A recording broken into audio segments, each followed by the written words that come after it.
వాళ్ళందరూ కూడా తెలంగాణ ఉద్యమ బిడ్డ మలిదశ ఉద్యమానికి ప్రాణం ఇచ్చినటువంటి మారోజు వీరన్నకు మారోజు వీరన్నతో పాటు నడిచినటువంటి ఆ పార్టీ నాయకులకు ఆనాడున్న తెలంగాణ మహాసభకు దాని కంటిన్యూషన్ అన్ని సంఘాలకు రుణపడి ఉన్నారు.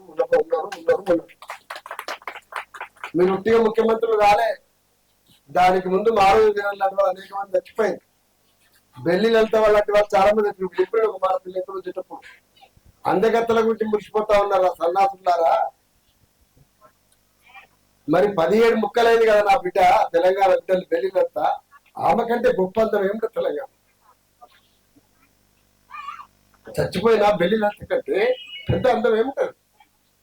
అంటే ఏది అందమో తెలియనంత బరిపెక్కిన పాలకులకి వాళ్ళు ఏది అందమో తెలియనటువంటి బరిపెక్కింది. తెలంగాణ ఆడబిడ్డలతోటి కాలు దుడిపించే కాడికి వచ్చింది. లోకం బతకాలని బతుకమ్మ ఆడేటువంటి ఆడబిడ్డలు ఇవాళ అందగత్తల కోసం దుక్కులాడేటువంటి పరిస్థితి తీసుకొని వచ్చినారు. ఎందుకంటే వాళ్ళ కళ్ళు కనపడతలేవు. వాళ్ళన్నా వీళ్ళన్నా ఎవరన్నా, నేను ఏదో ఒక పార్టీ కోసం అంటలే, వాళ్ళ చూపులు అట్లున్నాయి. ఒక ఆయన అంటారట, ఉద్యమకాలం చాలా ఎగురుతారిందా మీరు? నిజాం మరి పెద్ద ప్రపంచంలో పెద్ద ధనవంతుడు ఉండే ఆయన వారధి నుంచి చార్మినార్ రిచ్చ దొక్కుతున్నారు. మరి ఆయన ముఖ్యమంత్రి వాడరట. అంటే నిజాం వారసి రిచ్చ దొక్కినోడు సర్వం దారపోసి నష్టపోయినటువంటి ఉద్యమకానికి పోలిక తెచ్చేంత బలుపు ఇవాళ ఎమ్మెల్యేలు ఎమ్మెల్సీలు గెలిచినటువంటి వాళ్ళకి వచ్చింది. ఎంపీ సందర్భంగా తెలియదు.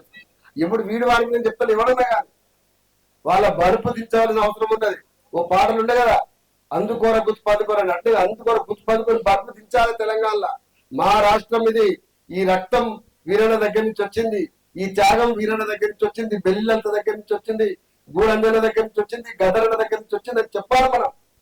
మన బాధ్యత వాళ్ళ దానికోసం ఈ సభ మీరు పెట్టుకున్నారు. అదొక్కటి మాత్రమే కాదు, సమైక్య రాష్ట్రంలో వీరన్న చచ్చిపోతే వీరన్న శివగౌడానికి ఎన్ని కష్టాలు పెట్టిందో మీ అందరికి ఆ రోజులు ఉన్న వాళ్ళకి తెలుసు. ఏం మారలే ఇవాళ. వాళ్ళ ఎర్రగుట్టలలో ఎన్కౌంటర్ అయితే కర్రగుట్టలలో ఎన్కౌంటర్లు అవుతుంది. ఇంకేమైతే అంతకంటే తక్కువేం లేదు.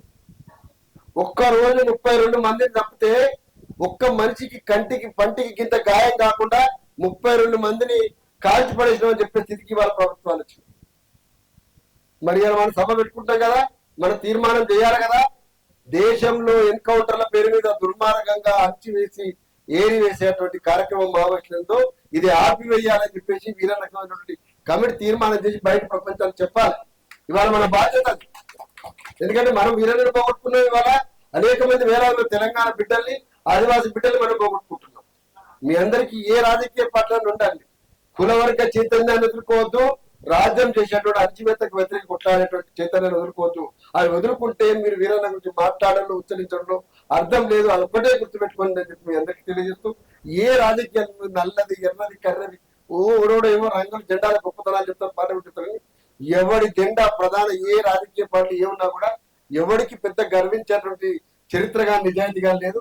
ఉన్న చరిత్ర అడుగంటిపోయిందని బాధపడుతున్నాం కదా. చాలా మంది అంటుంటారు సరస్వతి నది ఎండిపోయింది. అయ్యో సరస్వతి నది ఎండిపోయింది, అది ఉండుంటారట. భారతదేశం ఇంకా అద్భుతంగా పంటలు పడుతుంటారు. నేను అడుగుతున్నా, ఈ దేశంలో సరస్వతి నది ఎండిపోయింది ఎంతనో నాకు తెలియదు, కానీ ప్రజల కోసం పోరాడేటువంటి ఒక జీవధార ఉండే కదా, ఆ జీవధార ఎండిపోతుంది. ఆ గాతులారా దాన్ని కాపాడుకోండి చెప్తుంది. అవునా కదా? ప్రజల కోసం కొట్లాడేటువంటి వాడుతున్నాడో దాన్ని కాపాడుకోడు. ఆ చెలిమి కాపాడుకోకపోతే మంచిలో ఎవడున్నాడు? చచ్చిపోతున్న ఎవడు మాట్లాడు. అవాళ సింగరేణి కార్మిక సంఘానికి నాయకుడు ఉండే, ఆ నాయకుడిని సమ్మిరెడ్డిని మంచిర్యాలలో ఒక రూమ్ లో ఉంటే ఇప్పటిలాగా బాంబులు వేసి డ్రోన్లు వేసి భర్త అప్పట్లో లేదు. పోలీసులు ఏం చేయాలి, ఎంత గెలుతలేడు, అటు నుంచి ఇటు ఫైరింగ్ చేస్తుందని చెప్పి పెట్రోల్ పోసేసి చుట్టూ రూమ్లకు పైకి పెట్టి పెట్రోల్ పోసి తలగబెడతాని చేస్తా ఉన్నారు. ఒక టీచర్ పోయి కాలు పట్టుకుని ఎస్ఐని. ఇంత అన్యాయం ఇప్పుడు కాకపోతే రేపు వస్తాడు కదా, ఇట్లా మొత్తం పెట్రోల్ పోసి మంచిని ఉడికిచ్చి చంపాలని అని చెప్పేసి బతలాడుతున్నాడు. మరి ఆ ముసలాయన ఎవరైతే రిటైర్డ్ టీచర్ పోయి అడిగిండో ఆ చైతన్యం అనేది ఇవాళ తెలంగాణ ఉన్నదా? మనకు ఇవాళ ఉన్నదా? చచ్చిపోయారు. మొన్న కూడా 8 మందో 9 మందో చచ్చిపోయారు కదా. ఒక మనిషి చచ్చిపోతే ఎట్లయితే చంపుతామని అడిగే పరిస్థితి లేకపోతే ఎట్లా? యుద్ధం వస్తే యుద్ధం ఎందుకు వస్తుంది, ఎప్పుడు ఎందుకు ఆపుతున్నావు, ఎందుకు మొదలు పెడుతున్నావు, ఎవరి కోసం చేస్తున్నావు యుద్ధం అని అడగడం కూడా తప్పేనా? అది కూడా తప్పేనా? అరే యుద్ధం ఉంటే మనుషులు చచ్చిపోతారా అని చెప్తే రోజు తిట్టుడే ఫేస్బుక్లలో. మరి మీరందరూ కౌంటర్ ఫేస్బుక్ లో ఉంటారా, కౌంటర్ కొడుతున్నారా? మీరు కౌంటర్ కొడుతూ చచ్చిపోవాలి, రక్తం కక్కుని చచ్చిపోవాలి. మరి చూడడానికి రక్తం వెళ్ళి అవతలకి మీరు అట్లా చేస్తున్నారా? తెలుగుల పిల్లల్ని అడుగుతామని వాళ్ళ మీ పని చాలా పెద్దది వాళ్ళ దేశంలో. అందుకోసం వీరన్న వర్ధంతి జరుపుకోవడం మాత్రమే కాదు, ఈ గ్రౌండ్ నిండడం మాత్రమే కాదు, ఇక్కడి నుంచి పోయిన ప్రతి వాళ్ళకు నేను చెప్పిన ఈ 2 ముచ్చట్లు గుర్తుపెట్టుకోవాలి. ఇప్పుడు దేశానికి అవసరం, ప్రజలకు అవసరం అని చెప్పి మీకు సందర్భంగా తెలియజేస్తూ, వీరన్న ఎప్పుడు బహుశా నాకు తెలిసి ఆధునిక భారతదేశ ఉద్యమ చరిత్రలో సజీవంగా ప్రతి సంవత్సరం అది మొదలుపెట్టిన పార్టీతో సంబంధం లేకుండా, నక్సలైట్ సిద్ధాంతంతో సంబంధం లేకుండా, ఆ మాటకు వస్తే కమ్యూనిస్టు సిద్ధాంతంతో సంబంధం లేకుండా ఒక శాశ్వతమైనటువంటి హీరోగా ఆరాధించేటువంటి అవకాశం వీరన్నకు వచ్చింది. 100% వీరన్న నా తరం తర్వాత ఇంకో తరం 26 సంవత్సరాల తర్వాత కూడా వీరన్న ఇంకా సజీవంగానే ఉన్నాడు.